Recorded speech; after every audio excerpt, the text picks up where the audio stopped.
Ito na ang mga balitang wawasak sa inyong mga kamalayan at sisira sa inyong objectivity.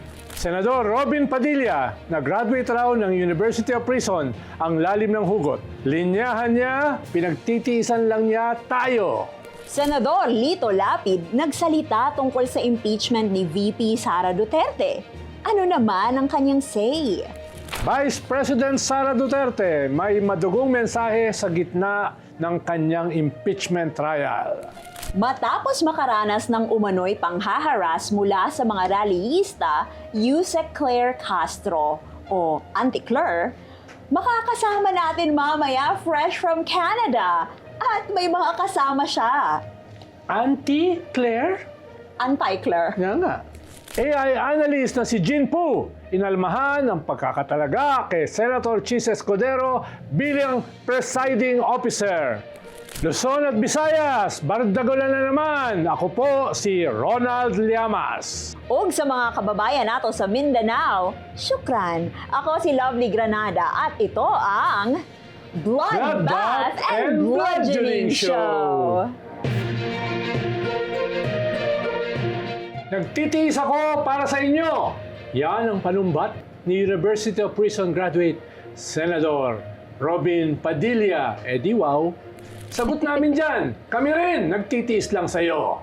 Sinabi ito ni Padilla sa isinagawang kilos protesta sa Liwasang Bonifacio noong July 2. Sumbat niya, masarap ang buhay niya, maganda ang kanyang asawa, pwede naman daw siyang mag-artista na lang at maraming leading ladies. Pero nagtitiis daw siya para sa atin.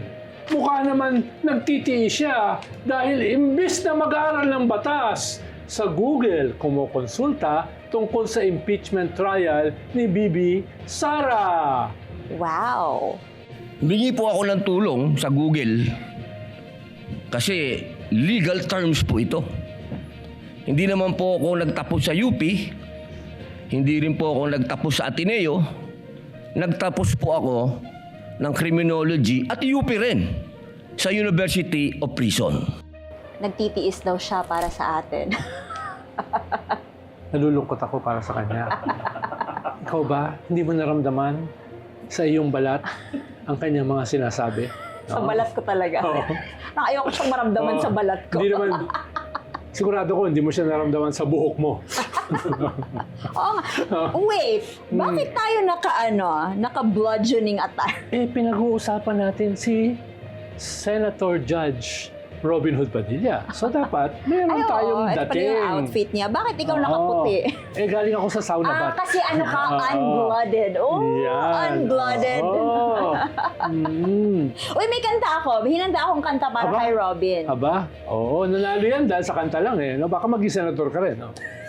Kakantahin ko. Sige. Hanggang kailan magtitiis sa katangahan mo? Diba? Nagtitiis din kami sa'yo. Wala ka naman naisip pahiwatig, di ba? Kanta lang. Kanta lang yun. Kanta lang. Nandun na yung mensahe. Baka kasi ibig sabihin yan, pinapatamaan mo si Robin Hood Padilla. Pero nabasa ko yung sinabi nyo na wala namang masama na magkonsulta sa Google. We all do that. Of course. Of course. Pero ang sinabi yata niya,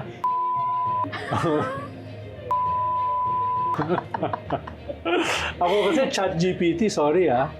Nagsa-chat GPT pa kayo sa lagay na yan? Pwede mo siyang kausapin. Marunong At kayo mag-chat GPT? Sumasagot siya, oo. Oh! Hindi, pinapaayos ko sa sekretary ko.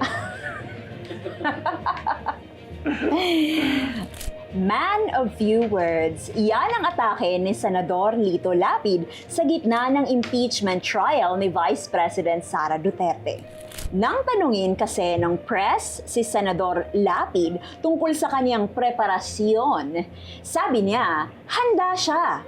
Tinanong din siya kung may special preparation siya para sa hearing na ito. Heto ang maikling sagot niya. Sir, tinakot dyan. Sir? O, di ba kay Elmarie? Wala namang bago. Pero may special preparation, sir. Oo, meron naman. Kikinig lang. Ready na, sir. So siya ay, Handa na. pero hindi siya blooded Oo. and unbowed. Oo. Hindi siya ganon, di ba? Ako din naman unbowed. Talaga hindi ako pwede mag-bow. Oo nga. Pag nagbawa ko, wala na. baka ma-hospital ka. No? Uy, grabe ka. Major damage yun. Pero buti pa si Senator Lapid, handa na. Oo. Handa na ba kayo? Parang familiar Oo yun. nga, nakaka-relate ako sa kanya. Ako rin kasi man of few words eh. Hindi mo napapansin. Talaga ba? Parang very halata. Lalo na sa show na ito na ang liit ng aking peg. Di ba? At least handa siya, di ba? Yung iba ayaw magpakita Baka hindi handa. Hindi, yung iba sobrang handa. Hindi mo napansin? Pati yung kanilang credentials Pinangalandakan. Ikaw ba? Saan ka graduate?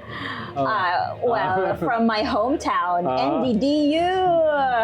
Dajangas. No? Dajangas. Dajangas. Uy, may nagmamayabang na bago pa siya magbigay ng kanyang argumento, sabi niya, ako, graduate ako sa UP, sa Ateneo pala yun, Ateneo Law School. As if relevant yun. Kaya mo yun? Hindi ko kaya yung ganyang kayabangan. Tsaka pero parang kinakapos siya sa hininga. No? Exactly. Di ba? Kinakapos siya Parang hirap na hirap siyang ipagmalaki yung kanyang alma mater. Di ba? Hindi katulad ako. Pag sinabi kong uste, no? Hindi ibig sabihin alma mater yun. Dahil hindi ako nag-graduate Pero, proudly, di ba? Hindi kinakapos ng hininga. Yes, at hindi ka sinusuka. Yeah. At paborito ko nung nagbebenta ng fishball sa Pinobal. Wow! At paborito ka rin ng mga nanonood ngayon na magte-text na mamaya sa 8080. Madugo ang naging pahayag ni Vice President Sara Duterte nang dumating siya sa Senado. Sa ikalawang araw ng kanyang impeachment trial, aram ba niya na may impeach siya? Parang dumating si Sara Duterte sa Senado, hindi para dumalo sa kanyang impeachment proceedings, kundi para makipag-meeting sa kanyang defense team. Papagalitan kaya niya? Parang hindi siya masaya, di ba? Nagbigay naman siya ng pahayag sa media. Ito ang sabi niya. In this bloodbath and bludgeoning, I will be blooded but unbowed. Maraming salamat. 11 seconds ang kanyang ibinigay na statement. Parang yung kanyang confidential funds. 11 days 11 ginastos. days. Di ba? Ang bilis. Ganun kabilis yung kanyang statement. Ang hilig niya sa mga double numbers 11-11, 80-80. Pero ayun nga, sabi niya, Kong Chel joke, no? Basahin ko lang. Bakit laging bloody ang script? Impeachment trial ito, hindi ito action movie. Parang may sila, no? Parang hilig na sa action. Hindi. Ano ka ba? Tokhang nga No? Exactly. Tokhang nga ang kanilang franchise. Tokhang ang kanilang legacy. Exactly. Ayun, nasa ICC sila ngayon. Yung tukhang naman daw tok-tok og hangyo lang naman daw. Manok-tok, kunya mo hangyo. Ganun na sa Bisaya Oo nga, tok-tok. Kinsay gilimbungan ninyo. Yeah, palangga. May translation daw. Kailangan po ba ng translation? Kasi parang, totoo, yung iba na pag-Google talaga, ano yung bludgeoning? Actually, sa gitna, dapat kinuha na lang niya yung buong tula. No? Diba? Saan galing yun? Yun ang tanong ng... Invictus. Yung favorite nyo. Paborito ko yun. Diba? Invictus. Pero, well... Out of the night that covers me, dark as the pit from pole to pole, I thank whatever gods may be for my unconquerable soul. Yung sa'yo, Invictus. Yung kay Sarah naman, Convictus. Yung kay Kitty, Addictus. Ay. Witty ka.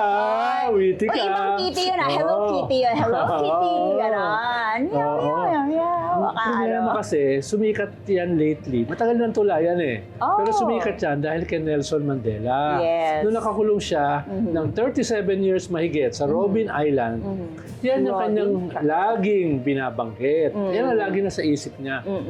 Napakalaking insulto naman. Yes, exactly. Sa isang napakagaling na leader katulad ni Nelson Mandela na gagayahin siya ni Vice President Bloodbath, no? Sara Duterte. Kasi yun naman talaga ang kumbaga pinapalabas nila na politically persecuted, sila ay yung mga heroes na Yes. kinakawawa. Di na tinood, oy. Oh, Pakakon ka.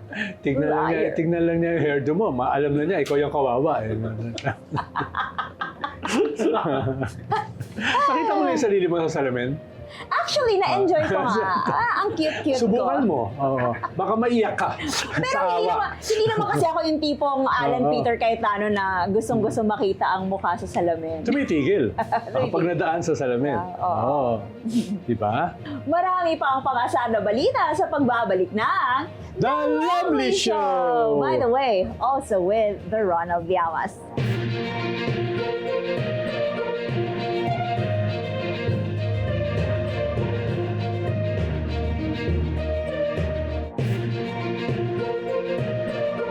At nagbabalik ang The Lovely Show, also with the Ronald Llamas.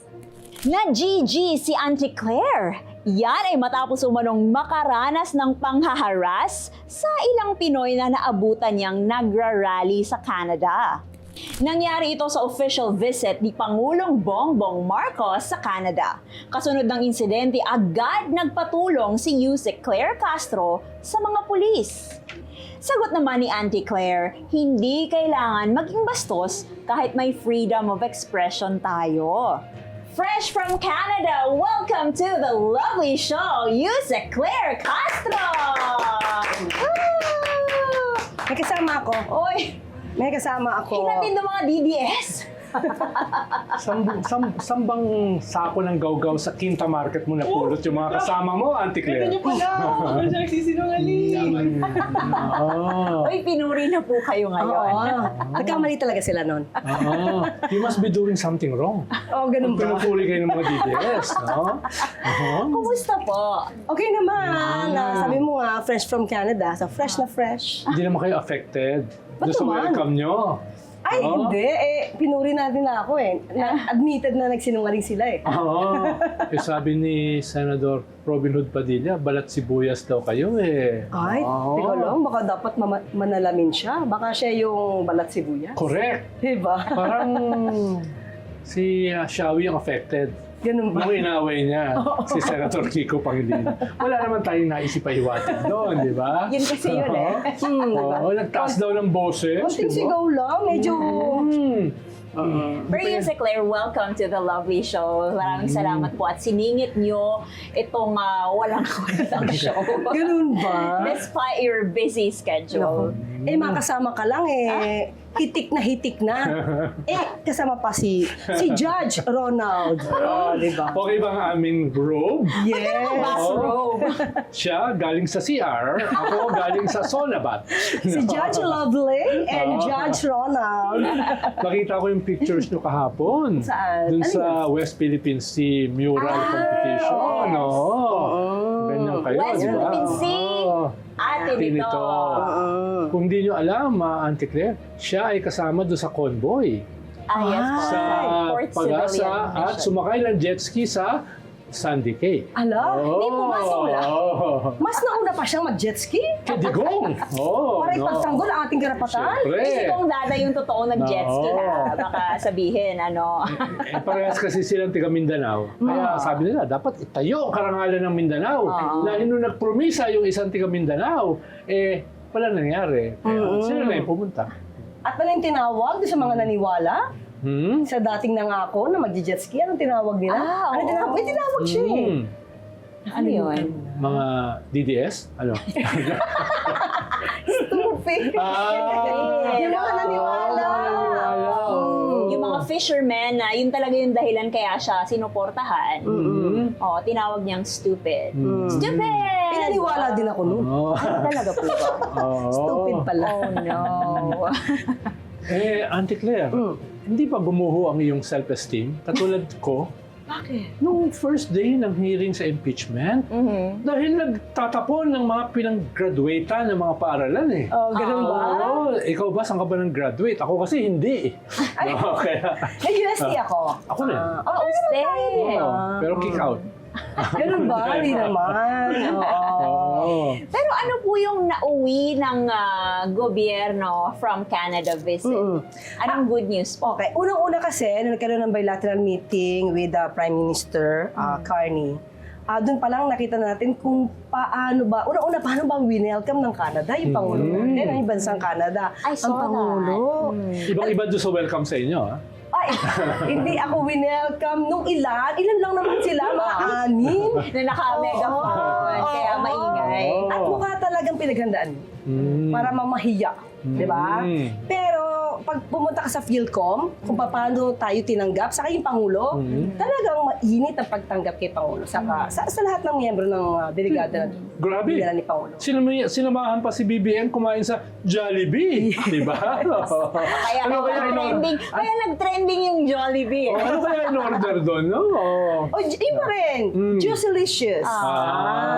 Di ba? Okay. Well, anyway, yun nga, kasi marami pa rin mga negosyante mula Canada ang nakausap at nagpahayag ng kanilang interes na mamuhunan dito sa Pilipinas. Alam niyo yung ganun kasi pag personal na iniimbitahan ng isang leader, iba kasi yung dating. Oo. And at the same time, pag ikaw, kasi ako, pag nakikita ko personal kung paano tanggapin ng ibang liderato ang Pangulo natin, nakaka-proud. On my part, kasi pag nakikita mo personal, na ganun yung paggalang ng mga tao sa ibang bansa, mga liderato sa ibang bansa. Nakaka-proud. Tapos yung ibang mga Pilipino dito, kung paano gusto nilang ibagsak ang Pangulo dahil mga obstructionist. So, yun lang yung medyo hindi maganda. Nakaka-proud bilang Pilipino. Yes, totoo. Lalo na si Auntie Claire, tsaka kasi yung alter ego ng presidente. Di ba? Alter ego. Oo. Alter ego talaga. Spokesperson eh. Kaya kung babastusin siya, ang binabastos yung presidente at yung gobyerno. Exactly. Yes. Ibig sabihin nun. That's the no? point eh. Oo. Judge Liamas, Judge Ronald. Totoo. Hindi, di ba sabi nila, hindi mapapatawad doon pa sila. Sa akin wala naman yun eh. Ang issue dito is, ang dinala mo kasi is bansang Pilipinas. Kasi Filipino ka. Tapos ganyan ang pinakita mong ugali ng iila na apektado yung mga matitino na mga Pilipino, di ba? So, hindi kayo balat sibuyas. Hindi nga ako. Katulad ni, sabi ni Senador Robin Hood Padilla, di ba? Baka siya yun Oo. eh. Kaya, Actually, karamihan doon, or yung talagang nagme-megaphone, parang naririnig ko talagang may Bisaya accent. So talagang ramdam ko na, uy, Bisaya. Kababayan mo. Oo. So parang medyo nalungkot ako kasi hindi ganun dapat yung representation ng mga Bisaya eh. Kasi syempre, ang mga Bisaya, ang alam ko, mga magagalang, Hospitable. magiliw. Oo. So, anong mensahe mo sa kanila in Bisaya? Nagpakaulaw ra jud mo. Ako ay naulawan ko. Maski dili ako ang bastos, murag ako ang naulaw. Kay dili ingon ana ang mga Bisaya eh. Declare na naintindihan Yes, ko. Kahit hindi ko naunawaan, naramdaman ko Parang ako yung mga ganun, sinasabi. Hindi, saka ganito, kaya siyempre nung nagsasalita sila, at the time kasi, gumagawa kami ng video para doon sa PCO. Dalawa lang kami. So, di ba ako feeling ko naman kasi hindi ko naman kailangan ng security. Talagang dalawa lang kami. Oo nga. Tapos, nung dumating sila, nagbigay galang pa ako, umiti pa ako. Yes. Yeah, I Sinati saw mo that. sila. Yes, Kahit uminati. alam mo na kalaban. Hindi ko alam. Oo, di ba? At kahit kalaban, babatiin ko naman. Correct, Pero, correct, I mean, oo. kung gusto nyo kasi makipag-usap tungkol sa flood control, ay upo po tayo. Hindi naman kailangan ng megaphone para sumigaw Hindi, kayo. tsaka hinahabol kayo. Parang gusto kayo saktan physically. Hindi lang sa Yun. megaphone. Parang iyahampas sa inyo yung megaphone eh. Parang parang nagbibingi-bingihan daw kasi si Auntie Claire. Nakangiti pa kasi ako. Nakangiti pa. Ay, Sinungaling ka raw. Sabi ka nun. Oo, ang daming nun, magnanakaw, liar, pangit. Pero you're okay naman po. Wala, sa akin at that time, siguro, kasi iba kasi yung sabi na takot ka ba? At that time, kaya ako nakangiti kasi ang takot ko lang is baka nga kuyugin, manakit, pero hindi ako takot na sumigaw sila or what, hindi eh. Hindi sa akin yun eh. At sinabi ko kay Director Robertson, huwag na natin itong palakihin. Yes. Sa atin na lang to. Kasi after time, nagtuloy pa kami, pero pumunta na lang kami Yes. ibang venue. Oo. Hindi namin alam, kahit kay Sec Dave, Oo. hindi namin sinabi sa media, hindi na sa niya. hindi namin alam na ikakalat Nag-viral nila. dito. Nag-viral. So diba? parang pag inisip mo, yun yung purpose nila. Mamahiya. Hindi, yung iba kasi, proud sila sa kanilang kabastusan. No? Well, their purpose was to like shame you, pero in the end, Pilipinas at mga Pilipino ang napahiya eh. Actually, yung kanilang mga sarili. Exactly. Ah. Kasi kung pakinggan nyo yung naratibo nila, yung pagmumura nila na malutong, yung umamatay ka na sana, hindi naman ito yung mga sinisigaw ng yung mga militante talaga na merong mga Pinaglalaban. cause, na may pinaglalaban. Yes. Hindi ito yung mga words sila eh. Alam mo naman kung saan galing yung mamatay ka na sana. Typical yun. PI Diba? ka, Typical diba? sa kanila yun. Yun. Diba? Kaya makikita mo kung saan ba sila gawi eh.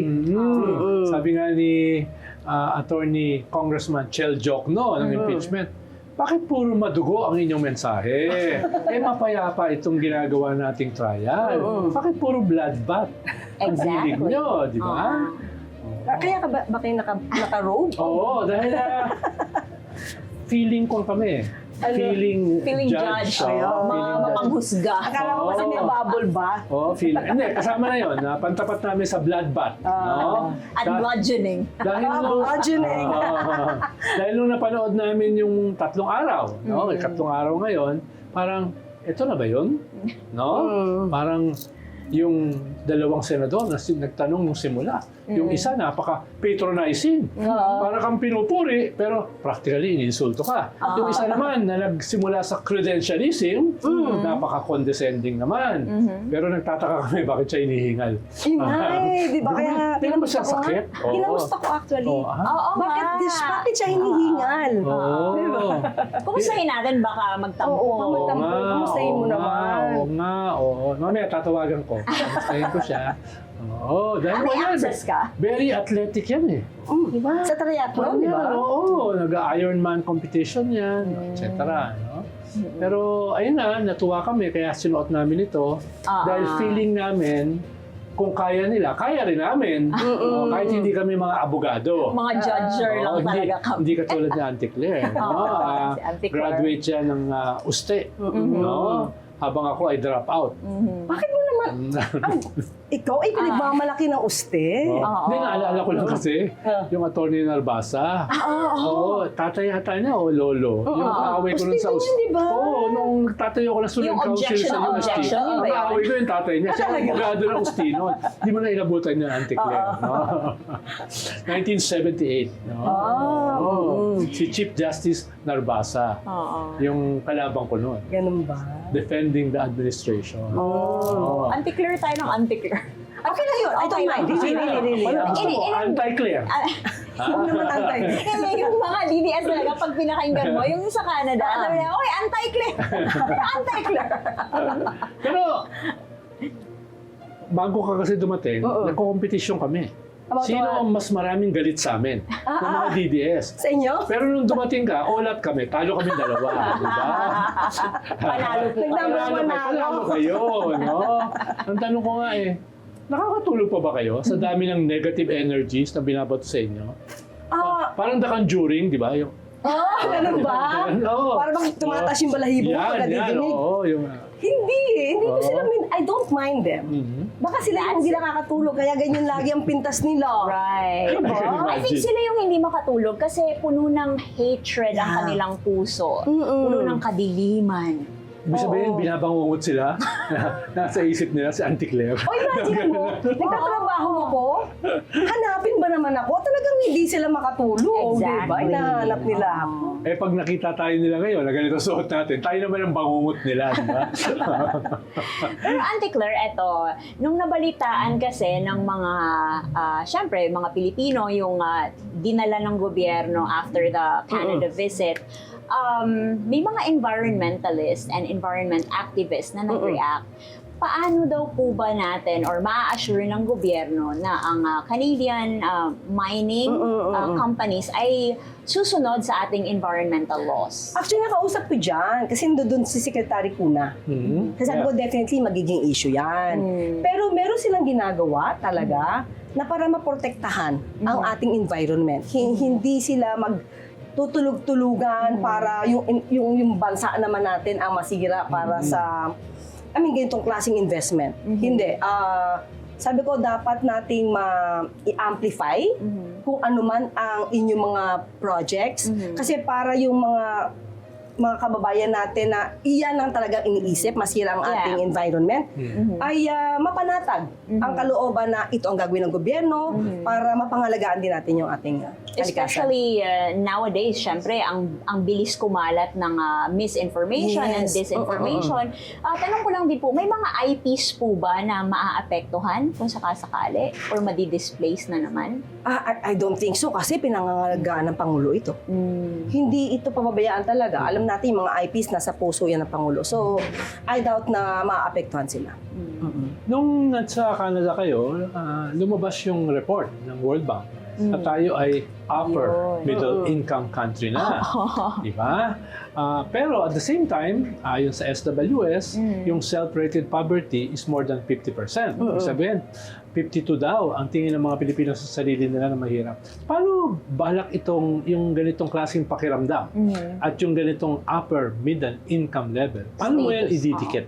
Anong plano ng gobyerno? Parang yung upper middle income kasi parang average yan.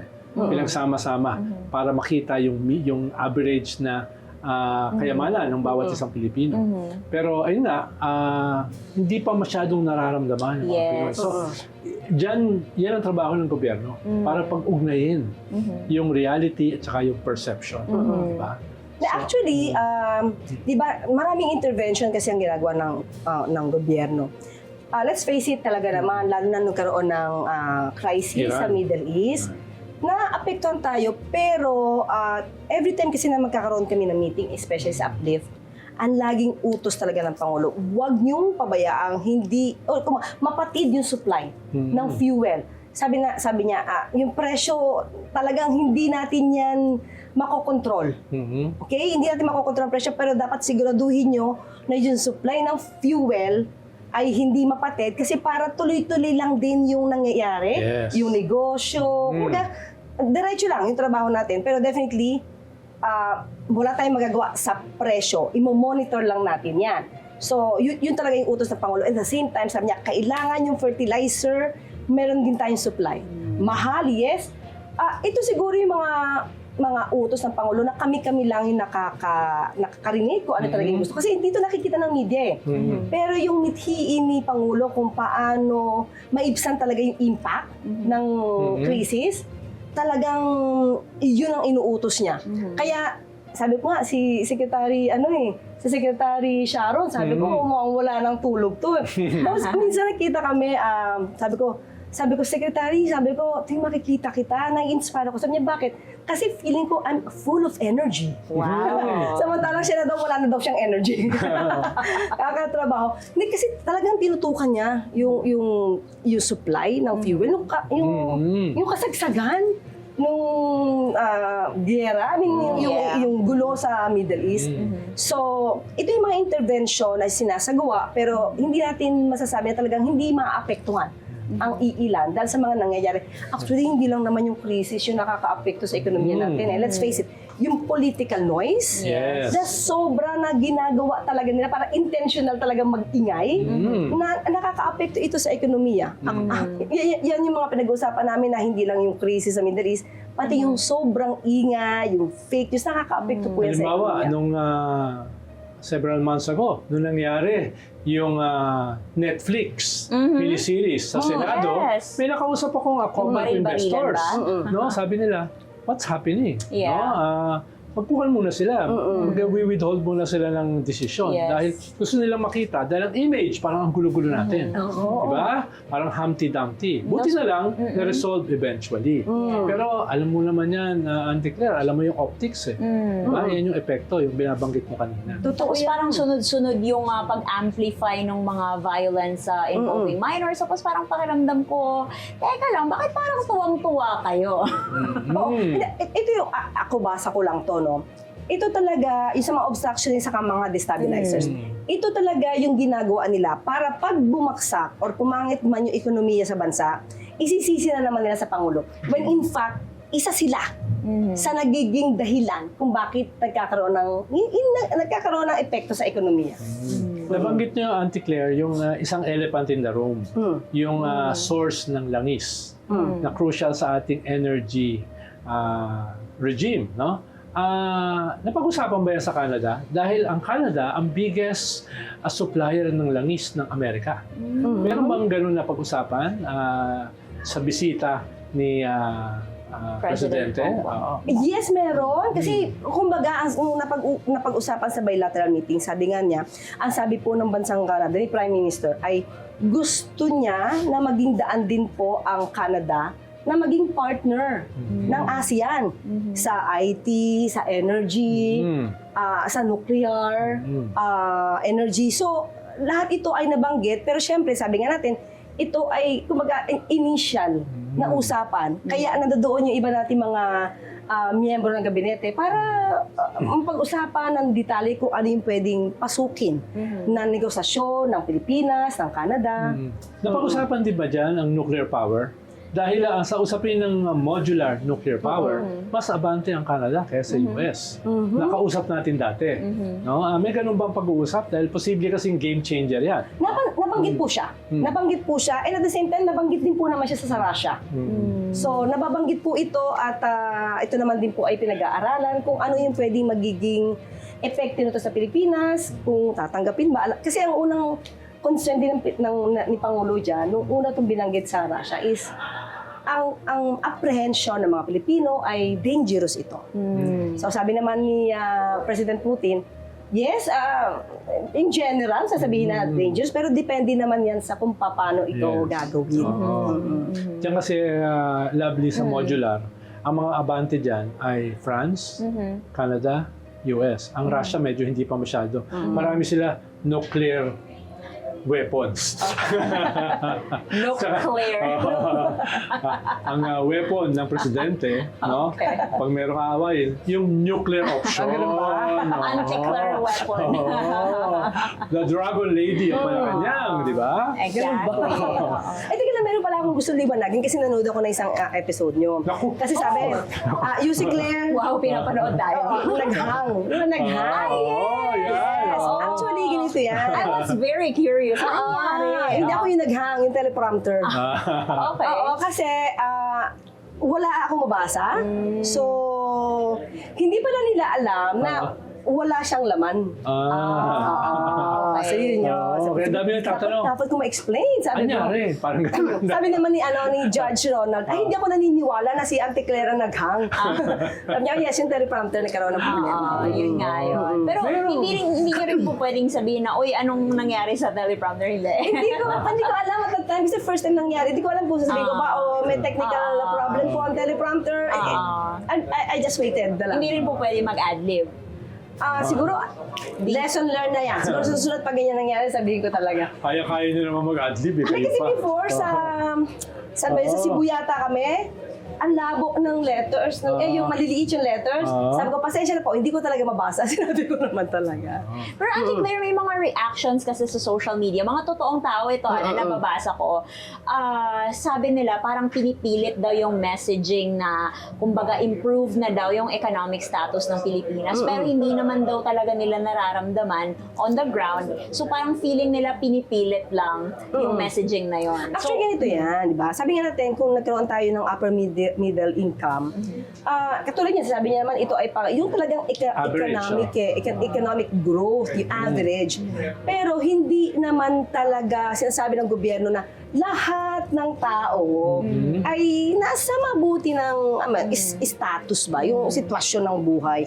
Kaya nga, patuloy yung gobyerno ng intervention. Katulad kanina, nasa school food feeding ang Pangulo, may milk feeding. Lahat ng ito ay isinasagawa kasi para mas mabigay natin yung tulong sa mas nangangailangan.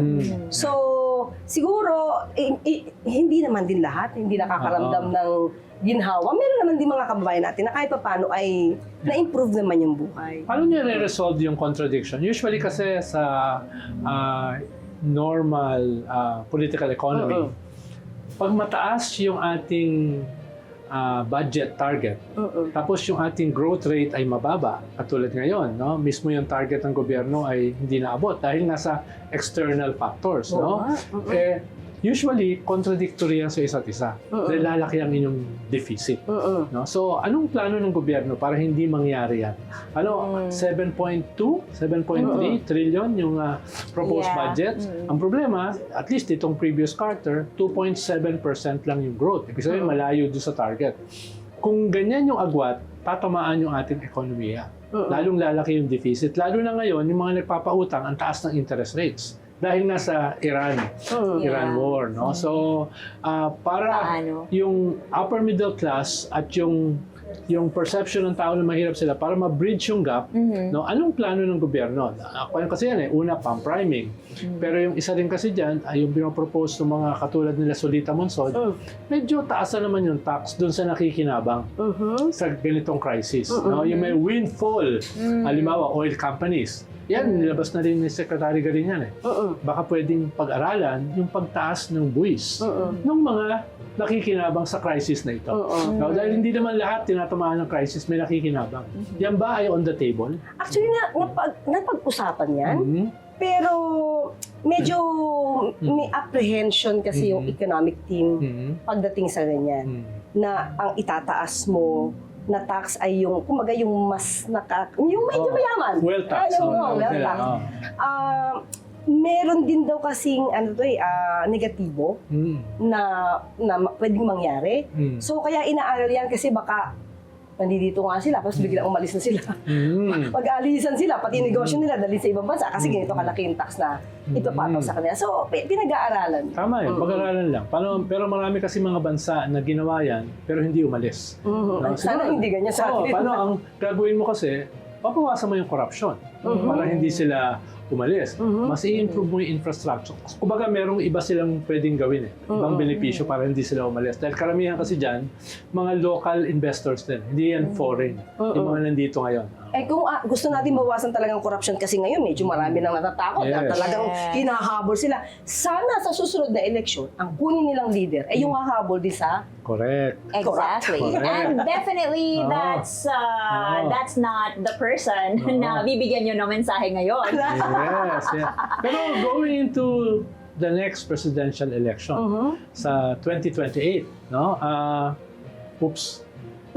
Isa pa lang ang nagpakilala bilang kandidato, no? Hindi ba kayo na-intimidate? Hindi ba kayo na-tense? No? Hindi ba kayo kinakapos ng hilinga katulad ng isang senadora? Bakit naman? Dahil siya kasi yung mataas sa survey. Malaki din naman po yung pwedeng sabing liability niya. Di ba? So, hindi pa niya na-explain yun. Parang kayo yung kanyang liability. Ang ganda pa naman ang ngiti ni dyan. Pero siya ba talaga to? Kasi sexy eh. Pero sexy na si Bibi Sara. Hindi ko alam kung kailan mo na. Kahapon pumayat siya, nakita ko. Pero parang yung Invictus, parang isang line lang yung alam niya. No? Kanina kasi binanggit ko rito yung buong tula eh. No? Dahil kabisado ko yan eh. No? So ano po ang mensahe ninyo sa standee ni VP Sara? Manatiling ganyan ang kanyang katawan. Para may panlaban siya Para sa susunod healthy. eleksyon. Pero siguro ang mensahe natin, VP Sara, mas maganda po sila na kung diretsuhan yung sasagutin ang mga aligasyon laban sa inyo. Huwag na po yung mga technicalities kasi kailangan ng tao malaman kung totoo bang mayroong paglulustay. Kasi yung naman niya, threaten niya sa Pangulo. Admitted na niya eh. Freedom of expression lang ang kanyang depensa. Yan, di ko alam, ba't nagtatagal pa yung witness ngayon? Admitted naman na yun, di ba? Yes. So, yan lang po, VP Sara. Yan. Yung panghuli, in 4 days kasi, anniversary, 10th anniversary ng ating historic victory sa UNCLOS. Yes. Laban sa China. Tingin mo, for 10 years, wala naman siya sinasabi. Lagi siyang no comment. Yung tatay niya ang sinabi, dapat itapon sa basura. Pero siya, anong advice mo sa kanya? No? Siguro dapat magsalita siya in Mandarin. Fake siya. Gauchi. Kung paano rin niyang ipaglalaban ang interes ng Pilipinas nang hindi na tayo nagpa-provoke ng gera, ha? Correct. Kasi lagi nila sasabi, it seems that you're provoking war. Fear-mongering. Diba? Pero hindi tayo gano'n. Hindi nagpa-provoke ng war, hindi nagpa-provoke ng kaguluhan, but still, na ipaglalaban ang karapatan natin. Hindi puro yung no comment. Maraming Bye-bye. salamat. Bye, VP Sara. Maraming salamat po, Yusek you, Claire Yusek Castro. Claire. Maraming Auntie salamat. Claire. Judge Lovely and Judge Ronald. Thank you so much.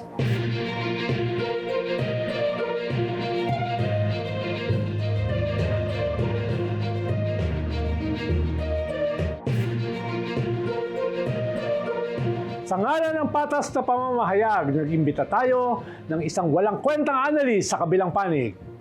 Kung sa bana, talo niya ang mga nagsisitalinuhang mga DDS. Eto na ang ating resident AI analyst. Walang iba kundi si Jean Pupu. Pasok! Shukran, Ronald and Lovely. Cheese Escudero bilang presiding officer sa impeachment trial ni Vice President Sara Duterte? Oh really? Oh come on, talaga lang ha? Anong authority ng Senado para gawin yan? Bakit si Cheese Escudero ang nilagay sa posisyon na yan? Dahil abogado siya? Dahil may karanasan siya? Kumusta naman yung naging papel at posisyon niya sa mga impeachment proceedings? Parang mga tangi naman to. Kaya tama lang ang pag-alma ng magkapatid na Cayetano dyan eh. Ikaso, hindi nyo naman pinakinggan. What the hell? Bakit kasi kayo mga paladesisyon at bigla-biglang nagpapalit ng presiding officer? Pakisagot please. Sana pala, ginawa nyo na lang siyang Senate President uli kung gusto nyo rin lang naman gawing presiding officer. Nagmukha tuloy tagalista lang ng noisy at tagapaypay si SP Win sa taas ng dais. You know dais, the race platform in the Senate plenary. And before I go, I just want to call out those who judged Cheese during the trial last year. Remember forthwith, kung kuyugin nyo si Cheese noon, kulang na lang ilibing nyo na siya ng buhay. Pati si Hart, dinamay nyo at tinawag na nepo wife, di ba? O ngayon, puring-puri kayo kay Cheese. Ang tawag dyan, kainsuka. Hala, kainsuka daw ta. Ito naman kasi si Jinpu, porkat wala siyang heart, no? Wala rin siyang mamahaling singsing, bitter na siya. Yun Pero naman. kain suka nga ba? Uy, in fairness masarap yung suka. Yung suka na may katong suka sa Bisaya nga. Unsa may tawag? Nakalimot ko. Oo, yung sa... Yung may ahos, yung sa iligan. sibuyas. Oo. Pinakurat. Pinakurat. Pinakurat. Ako ang Bisaya. Ako ang nakalimot. Napakasarap nun. Oo. Sa tinapa. Oo. Bulad. Sa longganisa. Oo. Diba? Ang sarap nun. Oo. At sa mga kakamfeng. Kain suka daw eh. Kaya ang suka, no? Yan ay nabulok na wine. No? Yan ay nabulok na anong tawag doon? Ano? Hindi naman lambanog eh. Yung galing sa... Niyog ba? galing sa nyug. Yan ay buko juice Okay. na nabulok. Naging suka. Diba? Pero iba naman yung nabulok sa Senado. Iba yun, no? Iba yun, no? May feeling yun eh. Pag ikaw ay bulok, feeling ka. May feeling ka. Katulad nung magkapatid, di ba? Na umirit ng opening, di ba? Na nagsasayang lang ng oras, if I know. Yung isa napaka-patronizing, yung akala mo, pinupuri ka, yung pala ininsulto ka. Exactly. Yung isa naman, napaka-condescending, no? Kami ang God's gift to this impeachment court. Ang dating, di ba? At saan kayo graduate, no? Yun ang height ng condescension. Ang kulang lang kasi, yung dapat delivery, dapat chill ka eh. Hindi, hinihinga ka. Parang, di ba? Pero what do you think about the the Senate President? Sino nga ang Senate President natin sa Si Wayne Gatchalian. Akala ko kasi parang dalawa sila, naduduling ako. Joke lang. Siya Kasi kasi yung- yun naman ang kumbaga, nangyayari, usap-usapan sa social media. Parang anong ginagawa ni SP Win dyan? What do you think about it? Oh, siya kasi yung behind the scenes. Siya yung parang general manager. Yung mga kinakailangan ayusin para smooth yung impeachment, siya yung nag-aayos. Ang suggestion ko lang, dagdagan niya yung kanyang trabaho. Halimbawa, press briefing after bawat araw ng impeachment, meron siyang harapan sa media para yung mga tanong, siya yung maglilinaw. Yun ang pwede niyang gawin as Senate President. So, sa para hindi siya impeachment- nagmumukhang furniture. Yun ang banat sa kanya Or fixture. ni attorney, former human rights, Harry Roque. Ang tawag sa kanya ay flower base. Oo. Pero relevant pa ba ang opinion ni Harry Roque? Siyempre, hindi na. Diba? Ang hari ng humba, ganun ka-relevant. Ikaw Hari naman. ng humba. Diba? Oo. Kayo ba sa Jensan, mahilig ba kayo sa humba? Not really sure about that. Tuna eh. Tuna Bisaya ang kasi ano. yan eh. Oo, No, humba. Cebuano yan eh. Cebuano dish. Pero bawal ako sa humba. Oo. Kaya si Harry Roque gustong maging relevant. Di ba? Ayaw niya maging flower base. Sa Europe, pinapasa niya sa iba. No? Ayaw niya maging flower base kasi gusto niya maging flower. Yan. Wala po siyang naisip pahiwati. No? Naisip pahiwati. Oo. Usually ho kasi ako gumagawa nun. No? No? Bash na naman tayo. Oo. Pero yun nga, usap-usapan nga, dapat ba daw na kumbaga umupo na lang si SP Win bilang senator judge at hayaan na si Cheese Escudero doon sa Well, platform? syempre, hindi ganun kaganda yung optics dahil may mga kaso. Si presiding judge Cheese Escudero. Pero nakita mo naman, yung handling niya, mabilis. Very crisp, di ba? Very Yeah. precise, no? Very rigorous. Dahil nga, may background siya sa batas. At May dalawa lang legal naman, background. dalawa lang naman ang abogado sa kanila. Aha. Si Kiko at saka si Cheese. At si Kiko parang hindi siya inclined na maging presiding judge. Mas gusto niya, nandun siya sa floor. Diba? Siguro lang, ayusin lang yung role ni Senate President Win Gatchalian. Ano ba yung kanyang role? Parang hindi maganda sa picture na nandun kakatabi ng presiding judge na nagsasalita buong araw, tapos ikaw ay tahimik lang. So preferably, doon ka na lang sa baba, tapos after ng isang araw ng hearing, magbigay ka ng briefing as Senate President. Kwan lang naman yon. Suggestion lang. Hindi naman tayo nagmamagaling. Pero open ang ating GCash kung sakali na magustuhan nila yung ating suggestion. Parang mahal ngayon ang siopaw at saka siomay sa Mamunlok. Di ba? Okay na tayo ron. Free promotion ba to? Pero eto, tanong.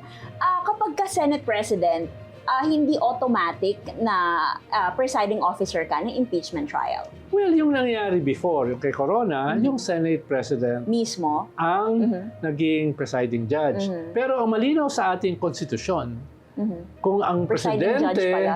ang may impeach, yung Chief Justice ang presiding judge. Yun lang ang malinaw. Doon sa iba, silent. No?